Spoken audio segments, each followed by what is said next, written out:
Hello everyone, welcome back to my channel. Today we will have a look at the FIDE World Cup 2021 round 2, Magnus Carlsen versus Sasa Martinovic. And this is the second game of round 2. And as always, I give you some background information. So what do you guys need to know? Well, first of all, Magnus Carlsen won his first game already against Sasa Martinovic. Basically, Magnus crushed his opponent. Why did I choose this game? Basically because the match was way closer, and I like the way that Magnus Carlsen was able to convert this endgame, even though at one point in this game Magnus Carlsen messed completely up. Without further ado, let's get into it. So in the game we have the classical variation of the open Sicilian, which goes as follows. So e4, c5, knight f3, d6, d4, this is the open Sicilian, takes on d4, knight takes, knight f6, knight c3, and now knight to c6, this is called the classical variation. In this position, Magnus Carlsen goes for this move, knight to b3, which is very solid.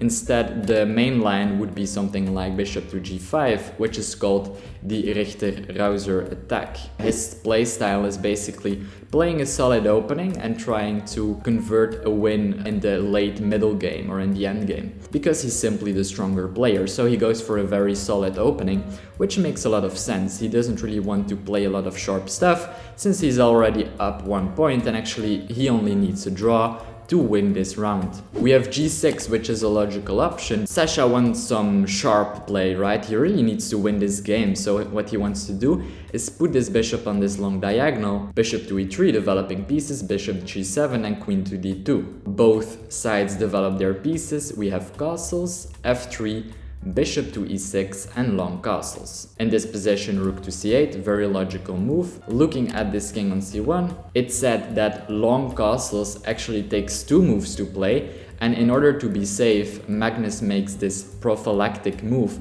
which is king to b1. Black goes for the strategy to control this square on c4, which is a very common strategy in the Sicilian defense. He plays knight to e5, trying to control this square on c4, and now bishop to e2 by Magnus. Bishop to c4 and bishop to d4. In the best case scenario, Magnus wants to exchange these bishops, simply eliminating the best defender of the black king. Black exchanges one pair of bishops, so we have bishop takes on e2 and queen takes back, and now knight to c6. The bishop on d4 is attacked, and Magnus Carlsen can do 2 things. He can either put his bishop back on a square like f2, but instead what Magnus does is he goes for this, at first sight, weird looking exchange of taking the knight. And this looks very weird because after bishop takes, now it seems that black has actually full control over the dark squares. But the good thing is that Carlsen has a really active knight on d5, as we see just like this, attacking the bishop and winning a tempo. And also white has ideas of trying to undermine this pawn structure with h4 and h5. The bishop is attacked, so black says, well, okay, I might as well simply retreat with my bishop. And we have h4. e6, kicking back the knight, but this was all Magnus's plan. He wants to reroute the knight to e3, and this is exactly what he goes for. Queen to e7, developing the knight, and as I said, Magnus wants to try and undermine the structure. Black strikes in the center, d5. Magnus takes back, and now queen to d2. Because the move d4 is threatened, which would be winning material for black, so of course Magnus doesn't want that, and he sidesteps. And this is in fact a completely equal position. The pawn is attacked and black decides to play d4, and now we have knight to g4 since the knight was attacked. Activating the rook, rook f d8, and now takes on g6. Takes back, and now Magnus goes for this plan of just trying to make weaknesses in the black position. So he goes for f4, and now knight to b4. Attacking the pawn on c2, white needs to step back to c1, but Magnus decides to first attack the queen, and when the queen goes back, now to go to c1. Knight to d5, and now f5, trying to weaken the structure. Knight to e3, and now we have some exchanges. Knight takes and pawn takes. Queen takes, and rook c to e1, attacking the pawn on e3. Rook to e8, taking on g6, and now the rook takes back. Now a very nice move by Magnus, rook to e2, making sure that this pawn can't step forward any longer, and now rook to g3, defending the pawn. c3 making some luft for the king, and rook to e4. And after knight to d2, rook g4, and knight to f1, we have some more exchanges. So we have rook takes on g2, exchanges of rooks, and now knight takes on e3. And this position is in fact a complete draw, but it's still tricky. Why is it tricky? Because black has almost no time on the clock. Rook to e2 attacking the knight steps back, and rook to f2. Again attacking the knight, and so white decides that it's time to protect it with the rook, and now bishop to f8. White decides to go for this plan of trying to undermine both of black's pawns on the queen side. He plays a4. Very nice one. f6, making some space for the king, and a5. Rook to e2, and now knight to d4, centralizing the knight. Rook to e5, asking for a trade of rooks. And that's actually okay for Magnus. By bringing more imbalance in the position, just like this, with an isolated pawn on e5, as well as the imbalance of a knight versus the bishop, maybe Magnus has some chances of magically converting this endgame. We have knight to f3, and bishop to d6. King to c2, activating the king, and king to f7. King to d3, king e6, and king e4. And now, at some point, white might want to play something like a6. Black plays this move immediately, but now white goes for this very straightforward plan of trying to bring in the knight to the queen's side, as well as pressurizing this pawn, while at the same time pushing its pawn. So this is exactly what Magnus does. First, he decides to reroute the knight. Bishop c7 and knight to d3. Now, as you can see, the knight is closer to the king's side, while still pressurizing this pawn on e5, which is very important. Bishop to d6, and now b3. Magnus doesn't really need to play this move b4 immediately, but he'd rather confuse his opponent a little bit. So bishop to e7 and b4.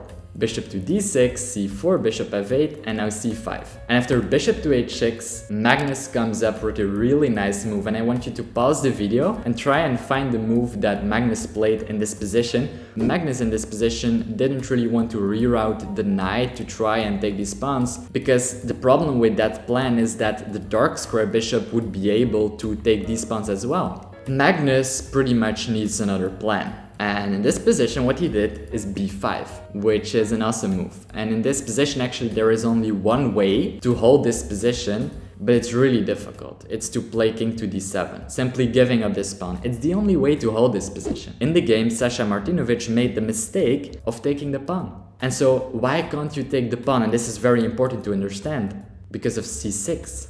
And you might ask, well, I can simply take on c6. No, because a6, and this pawn is simply gonna promote. So you can't even do that. And Martinovic also saw, of course, that c6 would be played, but after c6 he had prepared this move, king to d6, and he thought that this would magically be a draw, but it's not. He simply takes on b7, and after king c7, a6. These pawns are defending each other, and they will eventually be able to promote, because both of these pawns are loose. Let's have a look. Bishop f8, knight takes on e5, and bishop to d6. And in this position, Magnus Carlsen made a very, very bad mistake. He played this move, knight to d7. And this is a dead draw. Magnus Carlsen messed up the endgame. And I'll show you this very soon, but first I want to give you the winning plan, which is very straightforward. It's to go for king to d5 and knight to c6. And black simply can't do anything. King to d5. First of all, it's very important to note that there is no way to take this knight, because this is simply going to be a draw, because white is quick enough to take this pawn, and there is actually no way to draw this, as you guys know. I mean, 2 pawns is simply too much, and this is gonna be a win. Instead, something that you could try to do with black is something like b4, but then after knight to c6, this is simply hopeless because we're going to promote, and after something like king to b6, we can simply take this bishop. This plan of playing king to d5 and knight to c6, it's completely losing for black. But instead, Magnus Carlsen miscalculated the position, and he had 45 minutes on the clock. Knight to d7, and this is a draw. Why is this a draw? It's very important to understand. King to c6. And probably what Magnus Carlsen missed was that after b8 queens, bishop takes, knight takes. Now this knight is no longer on d7. Actually, the king has the option of going to b6, just like this. But Magnus stays calm and he goes for king to d4. And black has simply no time on the clock to think. He has like 1 minute on the clock and Carlsen has 45 minutes on the clock. So this is really a position in which Carlsen will basically try to still do something when there's actually nothing to do. What's the drawing plan for black? As long as this pawn stands here, it kind of serves as a fortress, it controls some squares, and also it's impossible for white to push too hard because then this pawn would be able to promote. So that's also a threat that's all the time in the position. The only thing that black has to do in this position is simply to go back and forward with this bishop to c7 and d6. That's the only thing he has to do. So bishop to c7, king d3, bishop d6, king e4, bishop c7, king f5.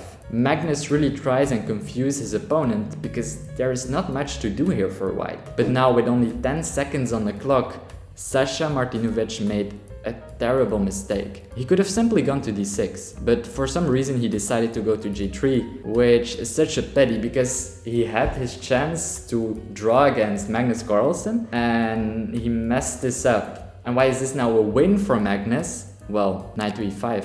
It's interfering this diagonal and Sasa Martinovic missed this. King c7 and now the king comes in the game, king e4. And there is simply nothing to do for black in this position. Let's say he plays this move bishop h2, we simply go for it with the king. Bishop d3, knight d7, and now knight d7 is completely winning as you see, because we will promote and there is no way to do anything with this king because we control all of these squares. And after something like king d8, simply a7 and we will be able to promote. Instead, in the game b4 was played, and this is basically a resignation because as I said, this pawn served as a fortress and as a threat that was all the time in the position, but now this pawn is simply hanging. White can simply pick up this pawn and now this is losing. And now Magnus converts this endgame really nicely, first threatening to promote the pawn, and afterwards he goes for the plan of picking up this pawn on b4. King c6, and now eventually he will be able to pick up this pawn, just like this, because there is no way to keep defending this pawn, because this bishop needs to control both of these diagonals,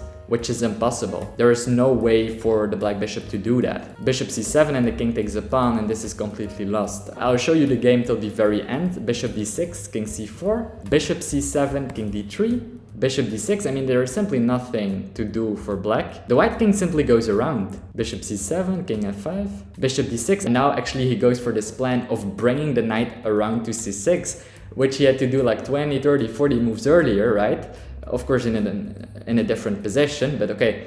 Now he goes for this plan of playing this, and after knight to c6 it's completely lost because white is threatening this move and there is nothing to do about it. And so I thought this was a very, very nice game by Magnus. Basically what he did, he really squeezed water out of a stone, you could say, even though he made this terrible mistake of going knight to c7.